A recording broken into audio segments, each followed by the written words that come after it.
Missile ইস্যুতে ইরানের নতুন কৌশলের কাছে কি হেরে যাচ্ছে যুক্তরাষ্ট্র ও ইসরায়েল? কোন ধরনের সামরিক কৌশল নিয়ে যুদ্ধের ময়দানে লড়ছে তেহরান?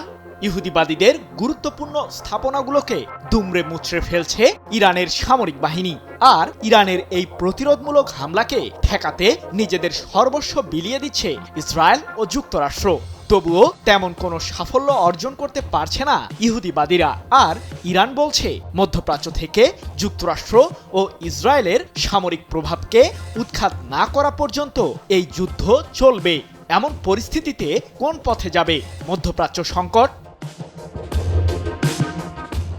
ইরানের ক্ষেপণাস্ত্র শক্তিকে মোকাবিলা করতে হিমশিম অবস্থায় পড়েছে যুক্তরাষ্ট্র ও ইসরায়েল। যদিও ইহুদিবাদীদের কাছে আগে থেকেই তথ্য ছিল যে মিসাইলের এই ভান্ডার ইরান এমনভাবে গড়ে তুলেছে যা দিয়ে পুরো মধ্যপ্রাচ্যে একই সাথে তাণ্ডব চালাতে পারবে দেশটি। 2022 সালে মার্কিনী গোয়েন্দারা একটি অনুসন্ধান চালিয়ে জানতে পারে যে মধ্যপ্রাচ্যের দেশগুলোর মাঝে সবচেয়ে বেশি ক্ষেপণাস্ত্র ইরানের কাছেই রয়েছে, যেই সংখ্যা প্রায় 3000। তবে এরপরও ইরান নতুন আরও অনেকগুলো অত্যাধুনিক মিসাইল উন্মোচন করেছে, যার শক্তির মাত্রা দেখে হতবাক ইহুদিবাদীরা। এমনকি সাম্প্রতিক সময়ে ইরানের সামরিক বাহিনীর শীর্ষ কর্মকর্তারা জানিয়েছেন যে যুদ্ধের ময়দানে 2 দশক আগের তৈরি করা ক্ষেপণাস্ত্রগুলো ব্যবহার করছে তেহরান।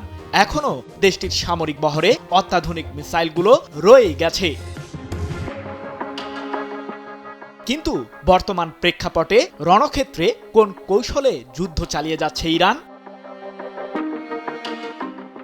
বর্তমানে অপেক্ষাকৃত কম মূল্যের সমরাস্ত্রগুলো দিয়েই যুদ্ধের ময়দানে লড়ছে ইরান। এ প্রসঙ্গে ইরান বিশেষজ্ঞ এবং German Institute for International and Security অ্যাফেয়ার্সের গবেষক হামিদ রেজা আজিজির ধারণা, ইরানের ক্ষেপণাস্ত্র ফুরিয়ে যাওয়ার আগেই উপসাগরীয় দেশগুলোর মার্কিন সামরিক ঘাঁটি ও ইসরায়েলের প্রতিরক্ষা সক্ষমতা ফুরিয়ে যাবে, আর এটির অপেক্ষাতেই আছে তেহরান।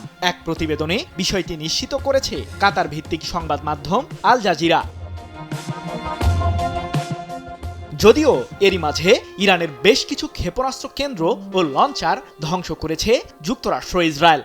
তবে যুক্তরাষ্ট্রের ন্যাশনাল ডিফেন্স ইউনিভার্সিটির সহযোগী অধ্যাপক ডেভিড ডেস রোশের দাবি, ভৌগোলিকভাবে ইরানের অবস্থান একটি পাহাড় বেষ্টিত অঞ্চলে হওয়ায় দেশটির ক্ষেপণাস্ত্র কর্মসূচিকে পুরোপুরি নির্মূল করা যুক্তরাষ্ট্রের জন্য অত্যন্ত কঠিন একটি বিষয়।